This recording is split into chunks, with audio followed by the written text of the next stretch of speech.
I am learning brain anatomy. I wanted to show a little improvement to the way we learn graphic information in SuperMemo. There is a slight improvement to the occlusion tests in the newest version, and this is what I will use today. I'll start from preparing good materials. First I had to research and find a good diagram. This diagram wasn't complete at orientation, so these inscriptions are mine. And this came from some scientific paper. It didn't have good educational description, so I asked artificial intelligence for nice, simple, educational, bulleted description so I could learn this graphic information. I started from a bit of incremental reading. In some 15 minutes I generated some 96 elements to have just general understanding what's happening in the hippocampus. And those elements here. Just some general questions about all individual structures and functions, so that when I start my graphic learning, I have a general idea of what I'm trying to achieve, what things are critical for understanding the structure. And now I will move to learning the graphical part. I would like to learn all those labels on this anatomical diagram, so I prepared the template item. What structure is covered with the red rectangle? And I'll be answering questions for all those individual rectangles using occlusion tests. For this I go to the commander with Control Enter, type occlusion, Enter, and I can start doing my occlusion test. I'll start from medial, lateral, C1, C2, C3, C4. What else? Shuffle collaterals, mossy fibers, dentate gyrus, canos maybe, perforant path, and thyroidal cortex. The outputs we'll see, maybe it's useful. Subiculum, anything else? Or maybe pathological changes during aging. Output from the hippocampus. That's obvious actually from the picture. Never mind. Listen to just old memory maybe. New memory. That would be it. Now I have a couple of options. In this moment I'm asking about the red rectangle, so I always want to have one rectangle per question. What structure is covered by the red rectangle? And the answer will be like shuffle collateral. So that will be this option, the default one. Generally set similar, yes. It's a bit slow because these are all valid components, so pretty complex structures on their own. It's not just rectangles. Now I have an exemplar item. The question is, what structure is coded with the red rectangle? And I need to answer what's hiding behind this red rectangle. And the answer is mossy fibers. So I give myself a good grade. Maybe 4. Just for the fun of it. I put that as mossy fibers. I would just ignore this answer field altogether, not even include it in the item template. So my template might be without the answer. And notice that some questions are too easy, and it is a frequent problem with occlusion tests. When I am to answer medial and I see lateral, I know the answer must be medial. The same problem with C1, C2, C3, and C4. I can just reason them out. Too easy to guess. Therefore, I need another test to amplify the previous ones. And notice I use a different template. Point 2. I use a different option also. I'll solve it with lateral and medial. C1, C2, C3, and C4. And choose the second option. Bang.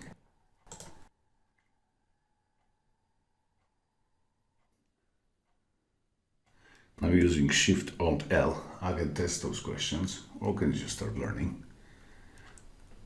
Shift-Alt-L, enter. The question is about the lateral side, so point 2, lateral. Let's test it. Point 2, lateral. I know it's here. Let's see. Lateral shows up okay. I'm not going to write again lateral, just for fun. How about here? Shift Alt L, thing. Point to C3. C3 is here. For fun, I'll write C3. That's my second test. C3. C3. Excellent. A colleague is bugging me. Why is it all so slow? You need to know that these are all fully functional components, so you can adjust their sizes later on, or perhaps even use menus to, say, make it visible, or perhaps just delete it altogether, because in this case we want to focus here 1, 2, 3, and 4. The lateral medial can stay. So that's the reason it's a little bit slowish, and SuperMemo keeps lots of things in registries to copy that thing. It also needs to make sure that all those 120 components generated from this one picture do not pollute your hard disk. So this picture is totally new once, obviously.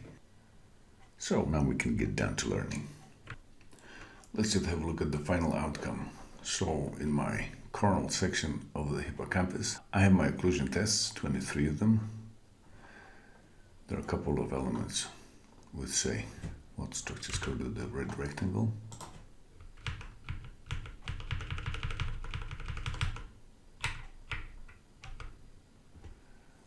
And a couple of pointer tests.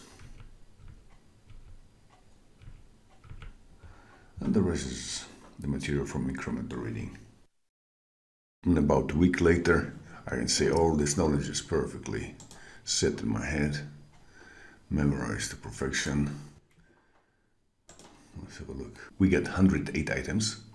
That's actually what we primarily need. Topics will disappear at some point. The measured forgetting index is 5.8, but the last repetition forgetting is 2.9, which is wonderful. But the intervals were a little bit shortened for the sake of demonstration. I kept them relatively short. Average number of repetitions is 1.97 per item. Item interval is only 10 days. I keep them short, as I say. The estimated retention is 97%.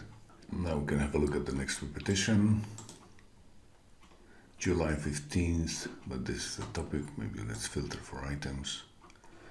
So we have a couple of items for June, most of them for May. The intervals are up to 50 days, but I kept them short for the sake of demonstration.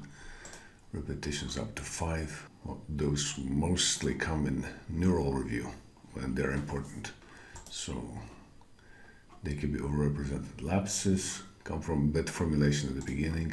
Here is a case of item where it makes sense to complete the answer. You get a question, you answer, say shuffle collaterals. You see shuffle collaterals, and if you're not there, then you may forget what was being covered. So you need to backtrack with Alt-Shift-L, or perhaps with Cancel, and repeat the repetition. Some items need to be deleted. This one was created in the course of incremental reading before adding the occlusion tests, and obviously medial is on the left. You can see it on the picture, so that item we can safely delete. And there's some way we can safely delete this one. And we have some more. I just kept them for the sake of demonstration. We're just cleaning up the mess. And the best part of all this learning is that all those structures now sit well in your memory and start building a new picture, which allows you to make new conclusions.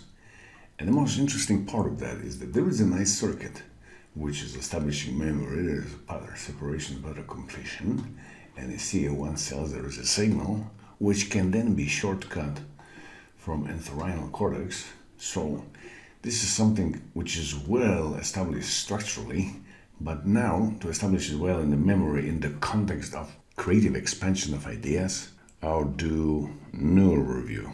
And my idea is this: to search for CA1, match keys and whole words with pattern. Find.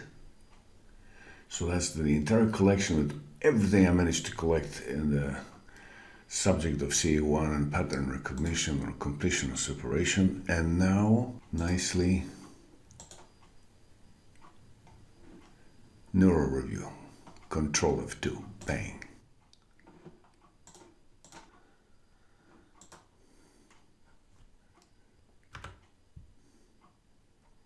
Oh.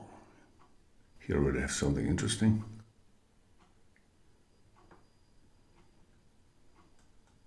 Well, that's important. Now we can start processing the article from the top, perhaps with the focus of arriving to that point and doing an extraction. I might just increase the priority. We'll find something really rich. C1 place cells. During subsequent slow wave sleep, the correlation pattern displays is strongly similar with the pattern observed during the wing. Oh, that's monumental. Yeah, this article I hardly started reading, and it's already yielding some great stuff. Obviously, the quality of that neural review depends on the quality of the material you have in your collection. Suppression of cholinergic activity during slow wave sleep alleviates the pneumonia. You know what? Before I had this occlusion test, before I had it well established structurally in my head, this wouldn't be so monumental. But now I see how those little things play a role in learning and sleep. Isn't it fantastic? So that's the value of having a good mnemonic structure in the head. An occlusion test is pretty good for that. And now I hit a text that doesn't even contain anything about C1 or patterns, but it's a classical memory consolidation. I could say that from hard work with occlusions, you move to highly creative work with a neural review.